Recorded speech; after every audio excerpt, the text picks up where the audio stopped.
Live from New Delhi, you're watching DD India News Hour, India's voice to the world. I'm Preeti Kaur. Coming up in the next 1 hour.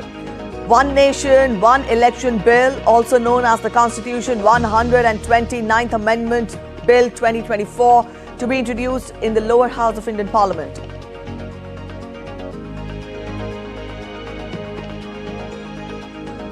German Chancellor Olaf Scholz loses no confidence vote, paving the way for early elections in February. 2 killed by a teenage student at a Christian school in the US state of Wisconsin. Police says no motivation or suspect details yet.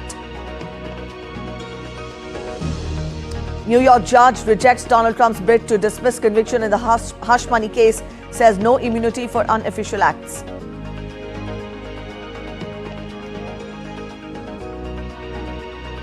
French president declares mourning period after Cyclone Chido slams island territory of Mayotte, says will visit Indian Ocean Island in the coming days.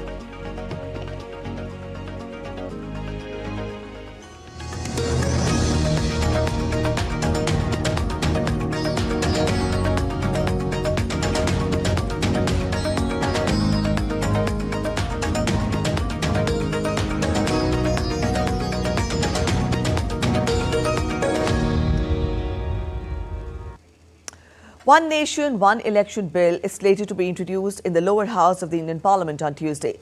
The bill, which provides for simultaneous elections, is in the listed agenda for Lok Sabha for Tuesday with the name Constitution 129th Amendment Bill. It will be introduced by Law Minister Arjun Ram Meghwal.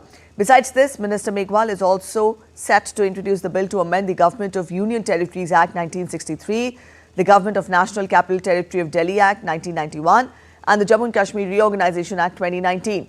This bill seeks to align elections for assemblies in Delhi, Jammu and Kashmir and Puducherry for purposes of simultaneous elections.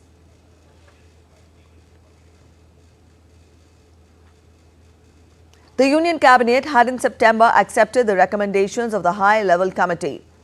The panel recommended the implementation of simultaneous polls in 2 phases. It recommended holding Lok Sabha and Assembly elections simultaneously in the first phase and conducting local body elections, that is Panchayat and municipalities, within 100 days of general elections. It said there should be a common electoral roll for all elections. While in the upper house of Parliament, further discussion on the glorious journey of 75 years of Constitution of India will be taken up. The 2-day discussion, which began on Monday, went off with a direct face-off between the 2 national parties. DD India's correspondent Anil Thomas has the details. Nirmala Sitharaman opened the debate on the glorious journey of 75 years of the Constitution in Rajya Sabha. She slammed the previous governments and accused the Congress party of prioritizing family over democracy by suppressing freedom of speech and using constitutional amendments to consolidate power. She stressed that the Indian Constitution has stood the test of time. Post-Second World War, nearly 50 countries, in fact over 50 countries, had become independent and they had their constitution written, but many have changed their constitutions, not just amended them, but literally changed the entire feature of their constitution. But our constitution has stood the test of time, of course yielded itself to very many amendments. The Union Finance Minister red-flagged the license quota Raj of Congress rule, which ruined India's economy. She questioned the role of the Congress in India's economic growth.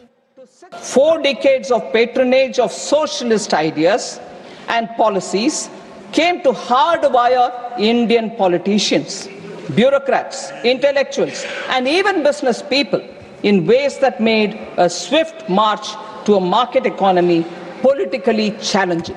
That's the reality of the policy of the Congress party, which they themselves came. We've reformed the country. They baggaged the country in 50 years, and later they wanted to claim that they are reforming and bringing prosperity to this country, which is not true. Leader of opposition in the Rajya Sabha, Mallikarjun Kharge, emphasized that all must adhere to the Constitution and its preamble. The party also gave women the right to vote long before several other nations. जब बहुत से शक्तिशाली देशों ने universal adult franchise नहीं था, महिलाओं को वोट का हक नहीं था, तब भारत में महिलाओं के समेत सभी को यूनिवर्सल अडल्ट फ्रेंचाइज का अधिकार अगर किसने दिया वो कांग्रेस ने दिया, संविधान ने दिया। Union Petroleum Minister Hardeep Singh Puri slammed the earlier Congress governments while speaking in the Rajya Sabha. He claimed that Dr. B.R. Ambedkar opposed the Article 370, advising Sheikh Abdullah to not isolate Kashmir from India. What should have been a transitional provision ended up assuming a permanent character for nearly 70 years because the Congress lacked the courage to act. Rajya Sabha is also likely to see high-octane sessions as the discussions will resume on Tuesday. It comes as the Lok Sabha, after 2 days of spirited discussions, wrapped up its debate on the Constitution on Saturday. Anil Thomas, DD India, New Delhi. All right, DD India's Anil Thomas joins us from New Delhi. Anil, good morning. Now, we've just given a broad outline of what all is to be taken up in both the houses of Parliament today. You get us more details. One Nation, One Election bill is set to be introduced in the lower house. Get us more. How is the house or the political parties poised there? What do we expect? How do we expect the day to pan out? Well, good morning. Good morning there.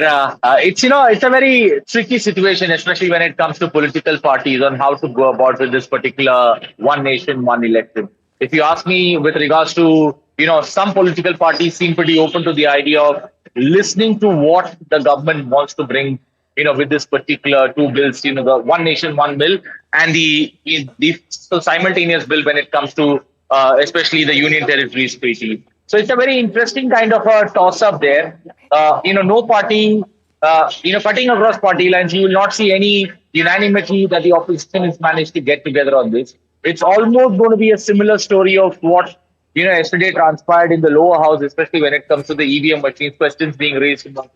It's a divided house that you see, especially when it comes to these kind of issues.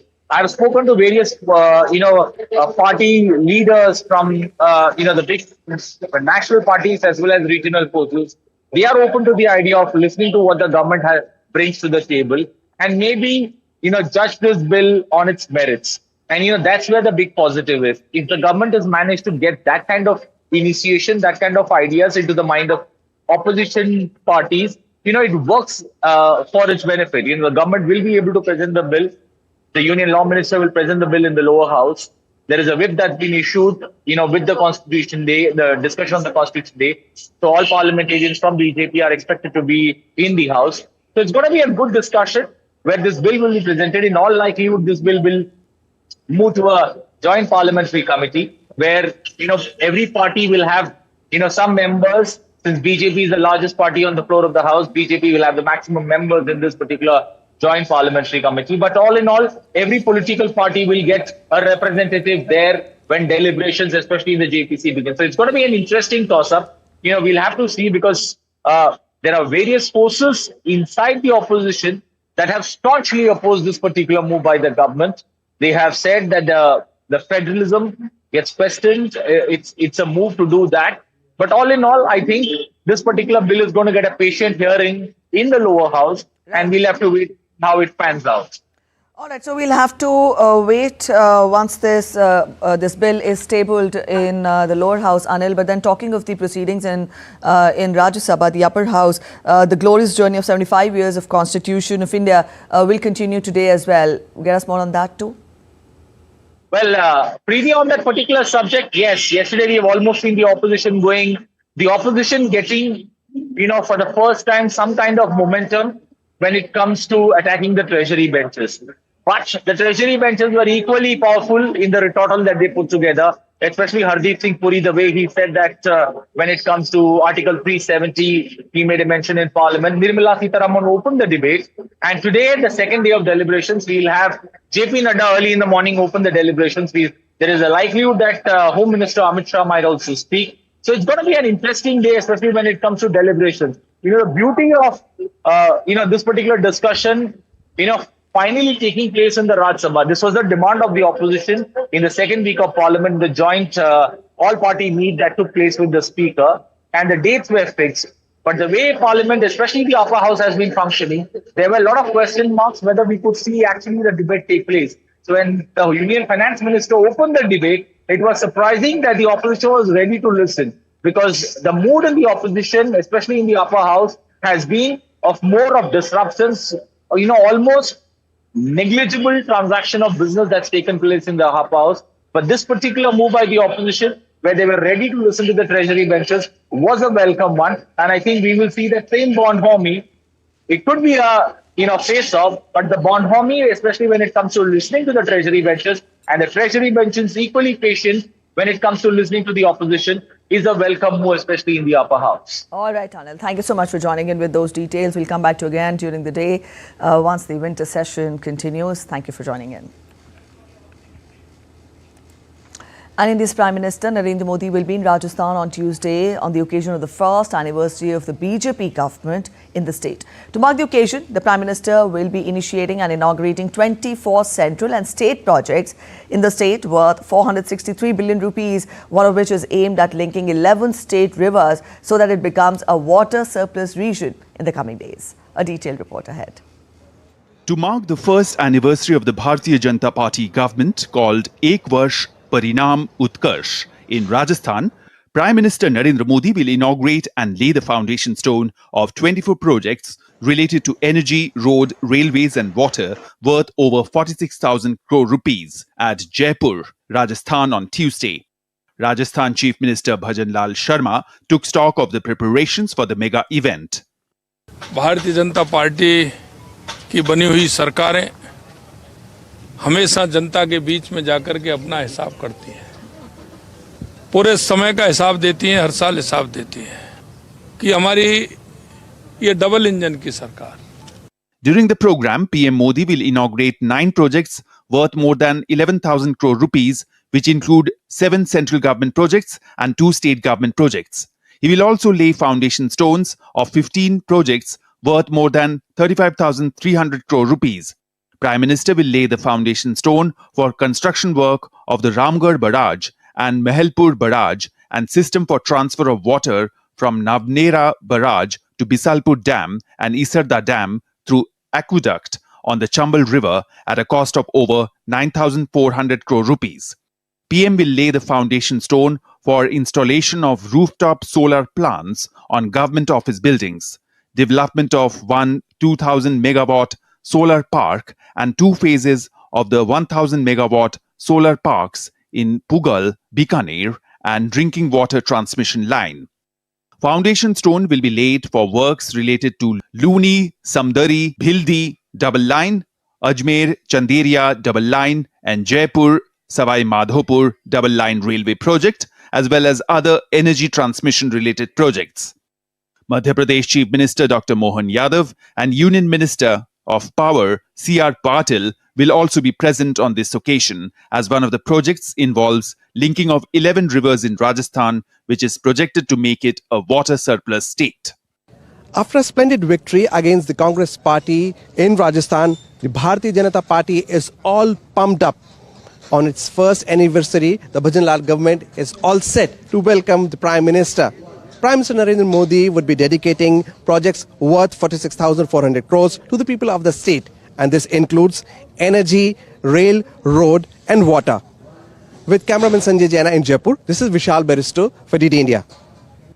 You're watching DD India News Hour. We're heading for a short break. But after the break, US President-elect Donald Trump vows to speak to Russian President Putin and Ukraine Zelensky to end the Russia-Ukraine conflict. Israeli officials arrive in Qatar's Doha to resume talks on remaining issues in the Gaza ceasefire deal. We'll also tell you ahead about the exclusive new species discovered in Vietnam.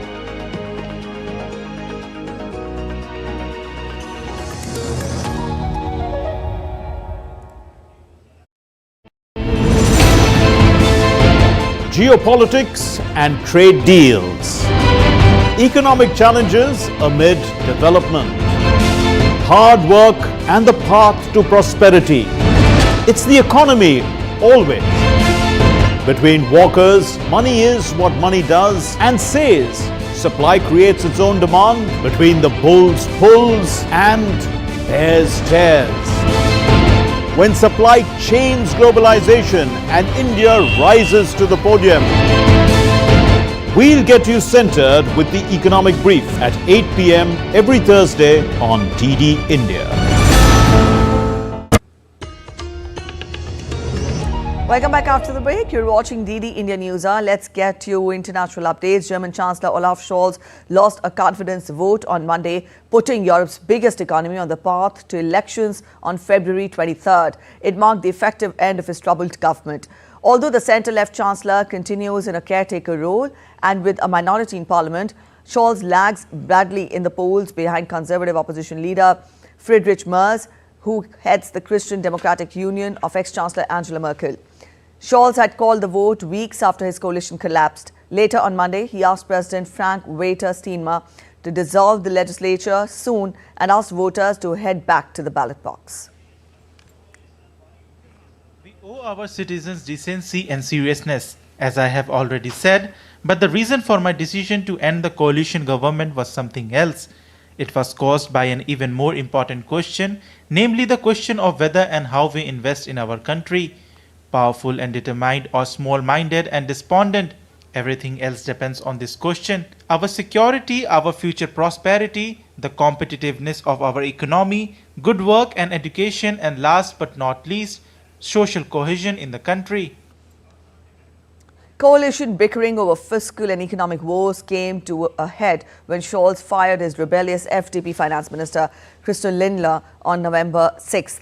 The political turbulence has hit Germany as it struggles to revive a stuttering economy and faces major geopolitical challenges, that is Russia-Ukraine conflict, and heightened uncertainty over NATO after Trump win.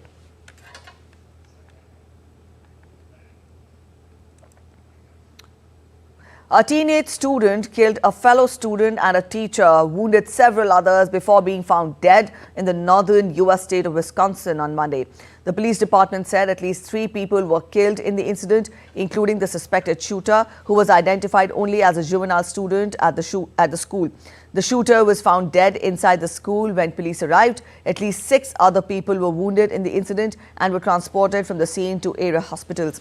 The shooting took place at Abundant Life Christian School, a private institution of some 400 students. President Joe Biden had been briefed on the shooting, and White House officials were in touch with local officials in Madison to provide any support needed. Today at 10:57 a.m., our team was called to the Abundant Life Christian School in reference to an active shooter. We know that 3 people are dead, including the suspect shooter. We know that the suspect shooter was a teenage student who attended the school. At this time, we're not releasing the age or gender of the student or any other identifying remarks about the student. 2 other people have died. That died were a teacher and a teenage student. 6 other people were injured. 2 students are now in critical condition in the hospital, and these injuries are considered life-threatening injuries. In the United States, a New York judge ruled on Monday against a bid by President-elect Donald Trump to have his conviction for covering up hush money payments to an adult star thrown out on immunity grounds. Trump's lawyers argued that having the case hang over him during his presidency would impede his ability to govern. He was initially scheduled to be sentenced on November 26th, but Justice Juan Merchan pushed that back indefinitely after Trump defeated Democratic Vice President Kamala Harris in the November 5th election. The case stemmed from a $130,000 payment that Trump's former lawyer, Michael Cohen, made to an adult film actor, Stormy Daniels. Trump pleaded not guilty and called the case an attempt by Bragg, a Democrat, to harm his 2024 campaign. U.S. President-elect Donald Trump held his first press conference after his November election victory. In wide-ranging remarks from his Mar-a-Lago residence in Florida, Trump said that he would talk to Russian President Vladimir Putin and Ukrainian President Volodymyr Zelensky about bringing the Russia-Ukraine conflict to an end. He also said that much of the territory in dispute has been reduced to rubble and would take a century to recover from. It's the worst carnage that this world has seen since World War II. I've had pictures of fields where bodies are lying on top of bodies. Looks like the old pictures of the Civil War, where just bodies are all over. if you saw those pictures, you'd feel more strongly about it. It's got to stop. And we're trying to get it to stop. We're going to be talking. We'll be talking to President Putin, and we'll be talking to the representatives, Zelensky and representatives from Ukraine. We got to stop it. It's carnage. In the press conference, Trump noted that he is a big believer in the polio vaccine, but that he does not like mandates. He also said that Americans would lose the vaccine amid concerns his pick to lead the Health and Human Department, Robert F. Kennedy Jr., could seek to revoke its approval. Later, Kennedy told reporters that he's all for the polio vaccine. Meanwhile, as his latest pick, Donald Trump has announced former president of an investment bank, George Glass, to be ambassador to Japan. In the Trump's first term, Glass was the U.S. ambassador to Portugal.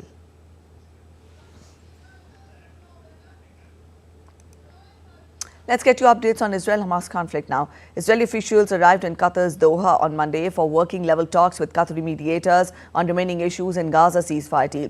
The Israeli technical team's Doha visit is aimed at a Gaza ceasefire and a hostage prisoner exchange between Israel and Hamas. The talks are currently focused on bridging gaps between Israel and Hamas on the deal U.S. President Joe Biden outlined on May 31st. Qatar, along with the United States and Egypt, has been involved in months of behind-the-scenes negotiations for a Gaza truce and hostage release. The efforts have gained momentum in recent weeks. However, no breakthrough has been achieved so far. Israeli Defense Minister Israel Katz stated on Monday that Israel is closer than ever to reaching a prisoner swap deal with Hamas.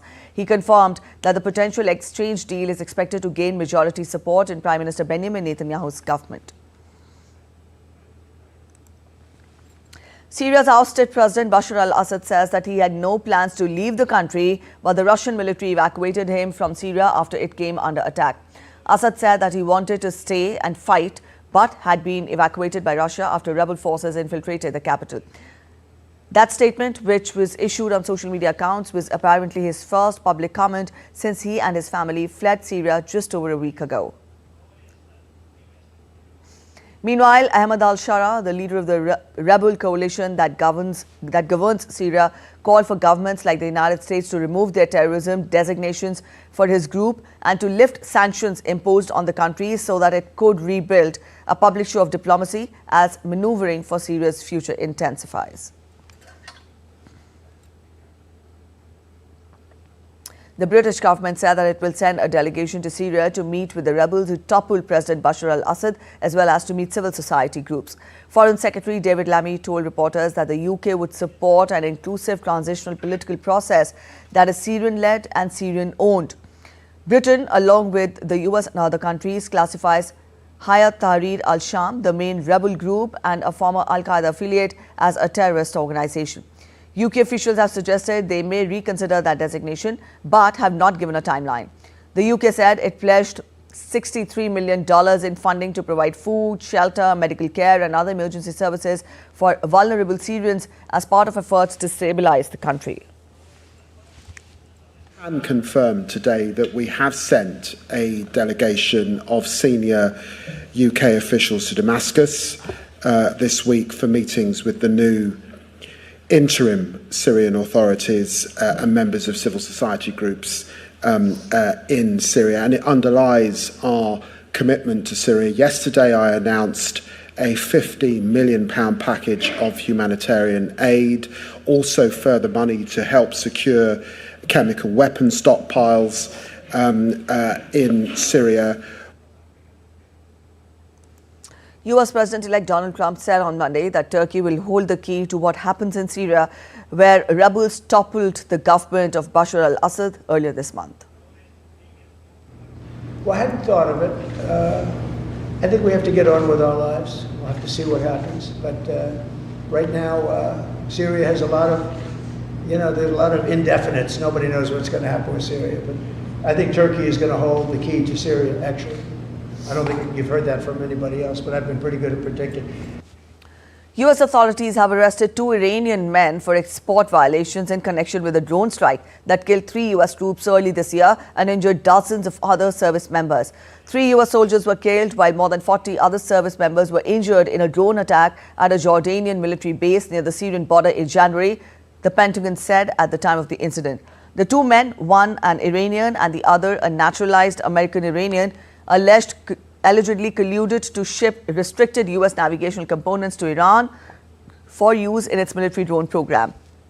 Earlier, the Pentagon said in a statement that approximately 350 U.S. Army and Air Force personnel were deployed to the base when the attack happened. The January 28 drone attack on a U.S.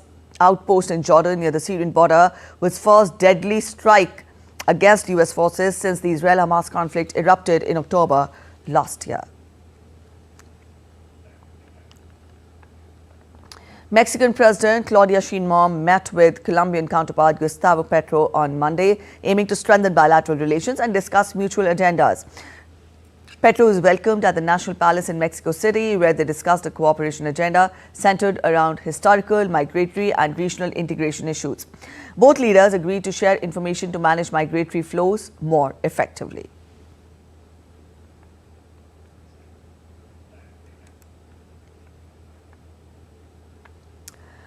Canadian Prime Minister Justin Trudeau has appointed Dominic Lee-Blanc as the finance minister after Christian Freeland, in a surprise move, quit over U.S. President-elect Donald Trump's tariff threats. Trudeau was present at the swearing-in, which was his first appearance in front of media since Freeland's announcement. Lee-Blanc currently serves as Public Safety Minister and has been overseeing Canada's border security response after Trump threatened 25% tariffs on Canada and Mexico if those countries fail to curb the movement of migrants and drugs across the borders. Chrystia Freeland resigned from her post, citing disagreements with Justin Trudeau on how to respond to Trump's threat of tariffs. She announced her resignation in a letter to Trudeau on Monday, in which she said that the two have been at odds about the best path forward for Canada. The decision comes after Trudeau informed her last week that he no longer wanted her to be his government's top economic advisor. Her resignation came hours before she was due to provide an annual fiscal government update in the Parliament. French President Emmanuel Macron will be heading to Mayotte Island as it faces worst cyclone in nearly a century. His visit is aimed at giving support to its inhabitants, civil servants and emergency workers, as well as prepare the island for the future. After meeting with outgoing ministers and emergency and security officers on Monday, Macron guaranteed that emergency measures were in place to reach the affected communities. A day of national mourning would also be declared in France's poorest overseas territory. French Interior Minister Bruno Retailleau also visited the island and said that it would take days to ascertain the full extent of damage and deaths on cyclone-hit Mayotte.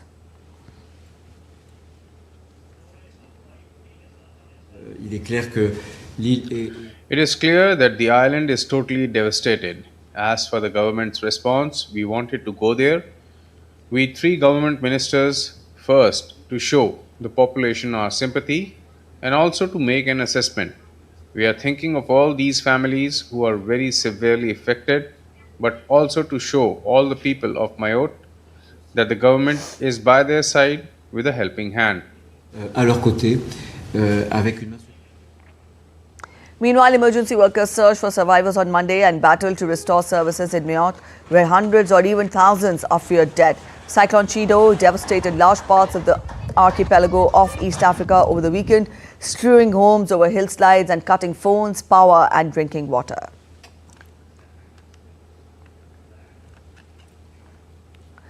Now we take a look at other stories making it to the headlines from across the world. Hong Kong Palace Museum will host a special joint Forbidden City Versailles exhibition starting on Wednesday. The exhibition celebrates the 60th anniversary of the China-French relationship. It will also showcase a host of artifacts from both the Chinese and French palaces in the 17th and 18th centuries. Artifacts from Beijing and Versailles, though more than 8,000 kilometers apart, have come together for the first time in Hong Kong in the Palace Museum's latest exhibition. 112 new species have been discovered in Vietnam, including 106 endemic species that cannot be found elsewhere. Notable discoveries include the bright orange crocodile salamander, a starfish-shaped orchid, a shrew, which is one of the world's lightest land mammals, and a soft-haired porcupine with sharp fangs named the vampire. Vietnam has advanced plans for low-emission zones to combat urban pollution. The criteria for these zones include areas with significant environmental protection measures and restricted emissions. Pilot programs are slated to begin between 2025 and 2030, with broader implementation anticipated from 2031. Under the new framework, temporary bans or restrictions may apply to vehicles failing to meet Euro emission standards.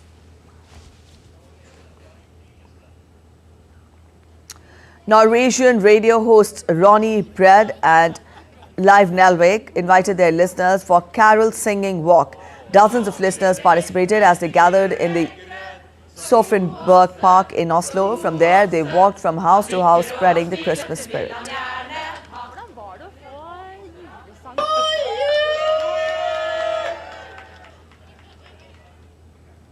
You're watching DD India News Hour. We're heading for a short break, but after the break, stay with us for a detailed report on Sri Lanka President Anura Dissanayke's engagements with the Indian leadership. Delhi NCR air quality dips to severe category. GRAP stage 4 curbs imposed. Stay with us as we tell you ahead how Surat Diamond Bourse is picking up as a premier hub for trading rough and polished diamonds as it marks its first anniversary.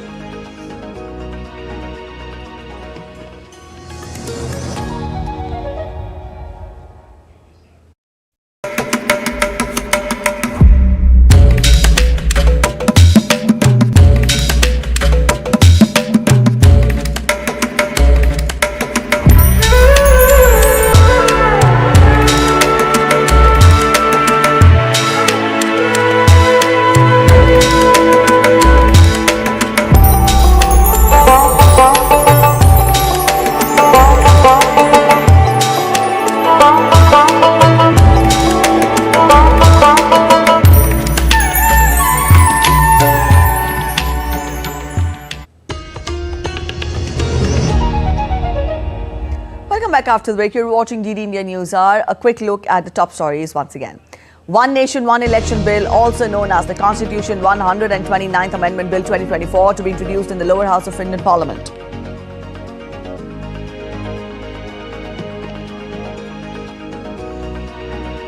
German Chancellor Olaf Scholz loses no confidence vote, paving the way for early elections in February.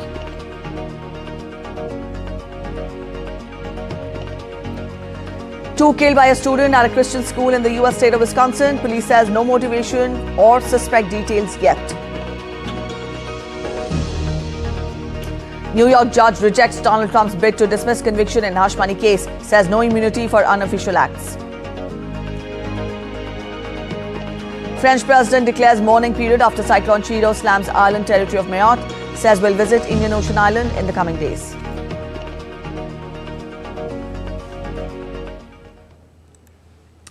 In a tragic incident, 11 Indian nationals were found dead at a restaurant in Georgia's mountain resort of Gadori. The initial findings from Georgia's Ministry of Internal Affairs suggest that all the deaths resulted from carbon monoxide poisoning, with no visible injuries or signs of violence at the scene. Preliminary investigation findings suggest that a power generator was placed in a closed indoor space near the bedrooms, which was likely activated after power supply interruptions on Friday night. This generator is suspected as the source of carbon monoxide poisoning. The investigation has been launched under Article 116 of the Georgian Criminal Code, which relates to negligent manslaughter. Forensic experts have been assigned to determine the precise cause of death through medical examination and evidence gathering. Efforts are ongoing, with criminal investigation teams actively working on the scene and conducting interviews related to the case. Embassy of India in Tbilisi extended its condolences to the victims' families and is working closely with local authorities to facilitate the prompt repatriation of the mortal remains to India. They are also in contact with the bereaved families and are committed to providing all possible support.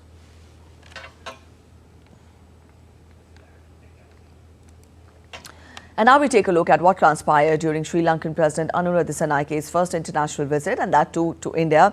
Sri Lankan President met India's Prime Minister in Delhi and clearly said that the island nation will not allow itself to be used in ways detrimental to India. The next report by DD India's Amritpal Singh and Jessica Taneja brings us up to date on this. On Monday, Prime Minister Narendra Modi and Sri Lankan President Anura Kumara Dissanayake held detailed discussions to deepen cooperation between the two countries in areas such as defense, trade and investment. Prime Minister Modi acknowledged the close interlinking of the two countries' security interests. हम दोनों इस बात से पूरी तरह सहमत है कि हमारे सुरक्षा हित एक दूसरे से जुड़े हैं। हमने रक्षा सहयोग समझौते को शीघ्र अंतिम रूप देने का निर्णय लिया है। The two leaders also agreed to expand cooperation in hydrography. Both countries agreed to cooperate in areas of maritime security, counter-terrorism, cyber-security, smuggling and organized crime, as well as disaster relief and humanitarian assistance. Both leaders agreed on the need to continue to address issues related to fishermen in a humanitarian manner. We also want to find a durable and sustainable solution to the fishermen's issue that has become a plague for both countries. The Sri Lankan president, who's on his first international visit since taking office in September, assured Prime Minister Modi that Sri Lanka would not allow its territory to be used in any way that could undermine India's security interests. I've also given an assurance to the Prime Minister of India that we will not allow our land to be used in any way in a manner that is detrimental to the interest of India. Both nations signed two memoranda of understanding, one a protocol amending the double taxation avoidance agreement and prevention of fiscal evasion, the other an agreement regarding training and capacity building of civil servants in Sri Lanka. India reiterated its commitment to supporting Sri Lanka's development. Friends, Bharat ने अब तक श्रीलंका को $5 billion की lines of credit और grant सहायता प्रदान की है। श्रीलंका के सभी 25 जिलों में हमारा सहयोग है और हमारे प्रोजेक्ट्स का चयन सदैव पार्टनर देशों की विकास प्राथमिकताओं पर आधारित होता है। President Dissanayake, who arrived in Delhi on Sunday, was accorded a ceremonial welcome at the Rashtrapati Bhavan. Sri Lankan President met with President Draupadi Murmu. He will attend a business event in New Delhi to promote investment and commercial links between the two countries. The Sri Lankan President will also visit Bodh Gaya during his stay in India. With Jessica Taneja, Amritpal Singh, DD India. All right, DD India's Dr. Ahmed Moin Farooqi joins us from Colombo. Ahmed, good morning. Now, we've given a detailed report to our viewers telling us about the engagements between Sri Lankan President and the Indian leadership, and also how today is planned when we talk of his engagements in India. But then I would want you to analyze for us, how do you evaluate the engagements, because very important statements coming in from both the sides talking of how the relationship can be strengthened hereafter, and also the Sri Lankan president committing that Sri Lankan territory will not be used for reasons detrimental to India. Get us more as to how do you evaluate the engagements which the Sri Lankan president has had in India yesterday. Pretty good morning, and good morning to all of our viewers across the world. Yes, sir. It's a very important visit that President Dissanayake is having in India, not just because this is something which is being considered as his first international visit, but this is also in the same line that traditionally Sri Lankan presidents have had India as the first port of call. At the same time, we have been noting that India-Sri Lanka bilateral relations have been on an upward take, and that is primarily due to the policy of neighborhood first, led by Indian Prime Minister Narendra Modi, as well as the Sagar outlook that India has with regard to how the security and growth for all in the region would be applicable. Now, the decisions which were made yesterday and which were announced by both the leaders, they spell out the several important facets that are encompassed in the bilateral relations. And this is a positive step, because Indian development partnership is something which is very, very crucial, and it links people to people on both sides. In fact, Prime Minister had talked about Indian development projects which have encompassed all 25 districts. There are 25 districts in Sri Lanka, and Indian housing project, primarily speaking, it is present in all 25 districts. There have been other projects as well, which are touching various parts of Sri Lanka. At the same time, both leaders have, brought in this part that the development priorities will be on the most important agenda. While at the same time, the Sri Lankan president talks of, the maintaining that Sri Lankan territory will not be used for any activity that will be detrimental to Indian interests. And this is something which is remarkable because NPP, the alliance to which the President Disnaika belongs to, their policy book also had mentioned the same agenda, that they will not allow Sri Lankan territory to be used for any adverse interests for any country, particularly for India. So this is something which is a very positive development because JVP, although it has had a negative history in the past, it has had maintained an anti-India stance in the past in 80s and 90s. Now the JVP has transformed, and of course, although it is the primary constituent of NPP, but the government is being led by NPP, and NPP has maintained that it will have a very clear kind of mandate to understand the geopolitics and the geoeconomics, and will consider India as a very strategic partner. And therefore, this development comes as a very important one. At the same time, the business and the investment meet also brings in an element that Sri Lanka looks forward to Indian investments. We also have to remember here that the External Affairs Minister on his several visits to Sri Lanka had mentioned that although India has extended about $4.5 billion lines of credit and grant assistance during the economic crisis, the way forward for the assistance that India would provide would primarily be in the form of Indian investments and not the lines of credit. And this is something which goes in line with what Sri Lanka also anticipates, primarily because the Indian investments have been a very big source of FDI to Sri Lanka. That is one. Secondly, they have been producing tremendous job opportunities, which are very useful, which will generate revenue for Sri Lanka, as well as reduce the requirement for imports to Sri Lanka, where it is already struggling through a forex crisis. All right. All right, Emma. Thank you so much for joining in with those details. And now we turn focus to other updates. India and China will hold the Special Representatives Dialogue on the boundary question in Beijing on Wednesday. India's National Security Advisor and India's Special Representative on the India-China boundary question, Ajit Doval, will hold the 23rd meeting of the Special Representatives with his Chinese counterpart and Minister of Foreign Affairs of China, Wang Yi, in China.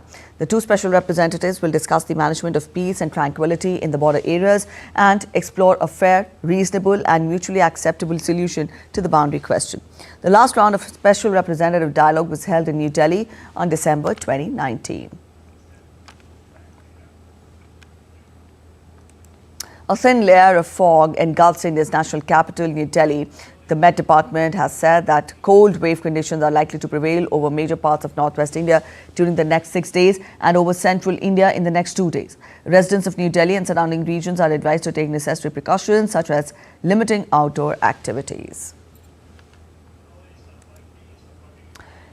India's Air Quality Panel for National Capital Region on Monday enforced GRAP 4 restrictions under the Winter Air Pollution Control Plan, including a complete ban on construction activities as air quality plunges to severe. The Stage 4 curbs were implemented just hours after GRAP Stage 3 measures were imposed in the capital. This initiative was taken after Delhi's AQI, which rose to 399 at 9 p.m. local time on Monday night, breached the 400 mark at 10 p.m. IST. Considering the steep rise in AQI of Delhi, owing to highly unfavorable Met conditions and absolute calm wind conditions, the subcommittee on GRAP called for an emergency meeting.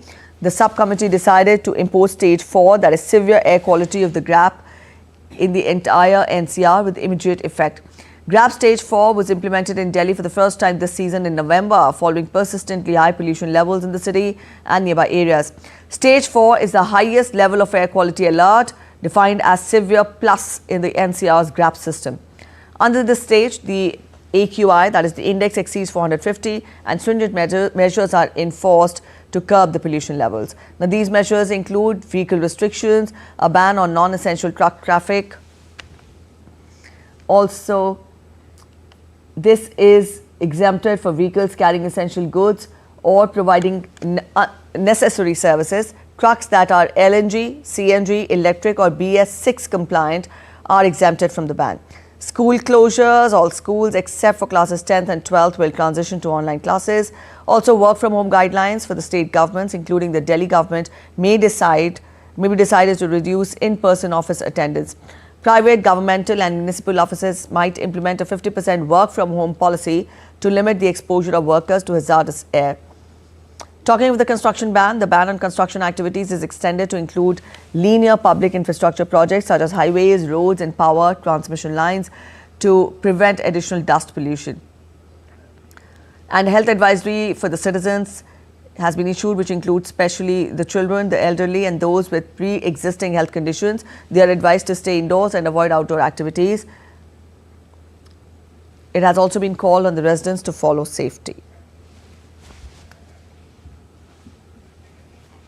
On this day last year, world's largest diamond trading hub, Surat Diamond Bourse, was introduced in India's Surat city. It features India's largest customs clearance house, jewelry mall and international banking and safe vault facilities. Inaugurating the bank in December 2023, the Bourse in December 2023, Prime Minister Narendra Modi had defined it as an unparalleled initiative aimed at accelerating the growth of the diamond industry. Take a look.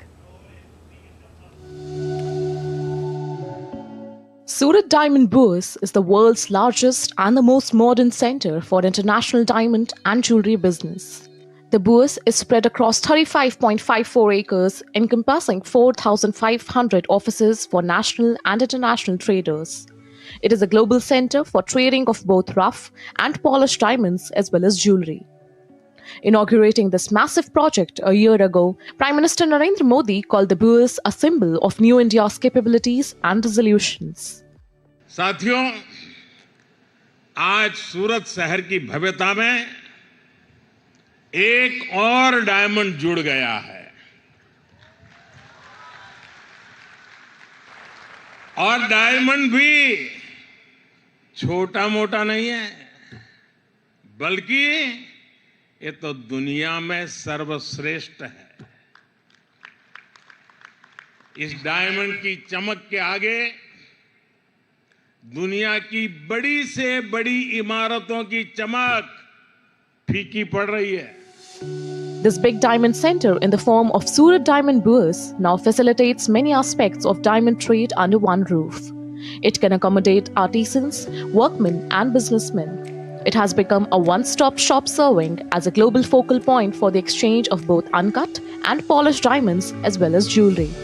The bourse also possesses a jewelry mall catering to retail businesses and a dedicated space for international banking services and secure vaults. Prime Minister has remarked about the potential of Surat to leapfrog India as a big player in global gems, jewelry export businesses. In the past 1 year, a number of dignitaries, institutes and ambassadors of various countries have visited the Diamond Bourse. Surat is one of the top 10 growing cities in the world, and the world-class facilities at the Diamond Bourse further strengthens India's stellar position in diamond trade across the globe. Meghna Dev's report for DD India. And now we take a look at updates from the world of business. TikTok made a last-ditch effort on Monday to continue operating in the US. TikTok asked the US Supreme Court to temporarily block a law that would force its Chinese owner to sell the online video sharing platform or shut down a month from now. TikTok and ByteDance filed an emergency request to the justices for an injunction to halt the looming ban on the social media app used by about 170 million Americans while they appeal a lower court's ruling that upheld the law. TikTok asked the nation's top court to make a decision by January 6th. The law signed by President Joe Biden in April would block TikTok from the US app stores and web hosting services unless its owner ByteDance divests from the app by January 19.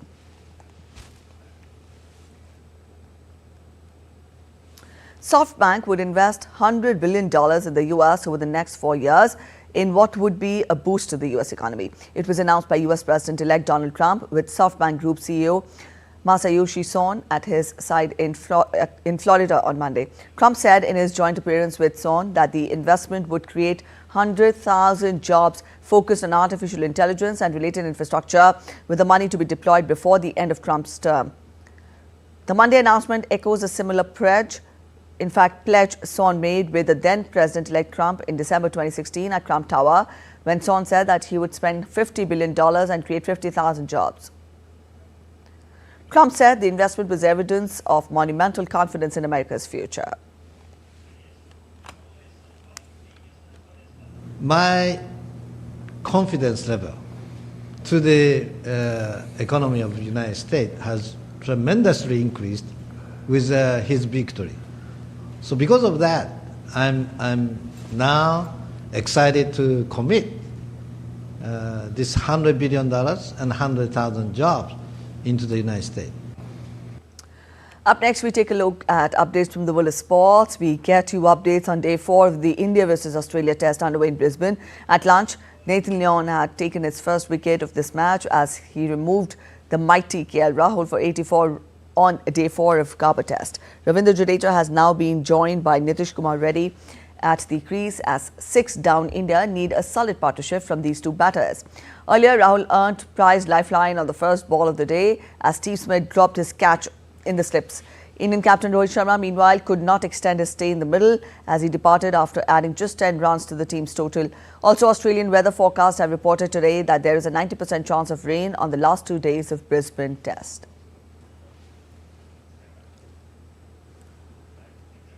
Meanwhile, in women's cricket, India will face West Indies in the second T20 innings of the 3-match series in Mumbai on Tuesday.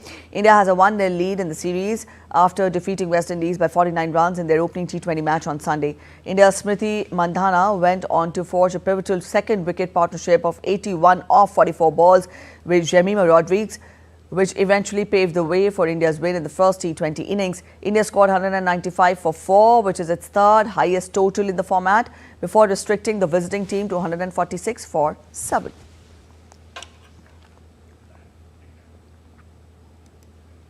India's Sports Minister Dr. Mansukh Mandavia on Tuesday morning launched the Fit India Cycling Tuesdays campaign, a unique initiative that promotes fitness, sustainability and healthy lifestyles through cycling. Starting today, the campaign encourages people to dedicate at least 30 minutes every Tuesday to cycling, either individually or in groups for commuting or fitness purposes. Present on the occasion were Minister of State for Sports Raksha Khatse, Member of Parliament Tejasvi Surya, boxers Neetu Gangas and Preeti Pawar, and Paralympian Simran Sharma.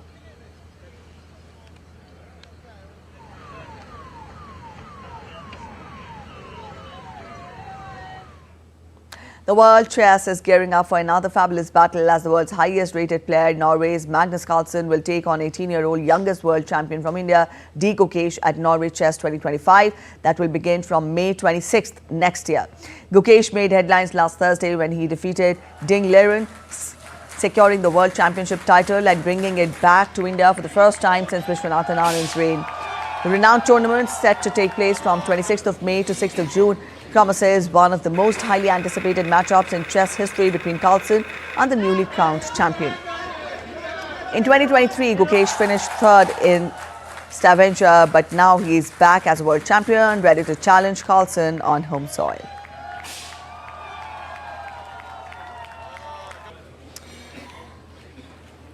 The 2024 FIFA Best Awards ceremony will be hosted on Tuesday in Doha. Awards will be given to the best men's and women's players and coaches, among others. European champions Real Madrid dominate the men's player category with 5 of their current squad names including Jude Bellingham, Dani Carvajal, Kylian Mbappe, Federico Valverde and Vinicius Jr., plus recently retired Toni Kroos. Inter Miami's Lionel Messi is the only player currently playing outside of Europe which has been nominated for the men's award. The women's player category has 7 players that appeared for Barcelona during 2024 after the club swept 4 trophies in the season, including the Champions League. Meanwhile, the top men's coach features an impressive lineup of Carlo Ancelotti, Lionel Scaloni, Luis de la Fuente, Pep Guardiola and Xabi Alonso. All right, with that, we come to the end of this edition of DD India News Hour. But before we go, we leave you with these visuals from Nepal, where Amit Magamasi, a photographer based in Bhaktapur, has documented landscapes over the years around his locality. Starting in 2022, his exhibit, Not the Same Anymore, shows the changes around the hills of Bhaktapur with rapid development.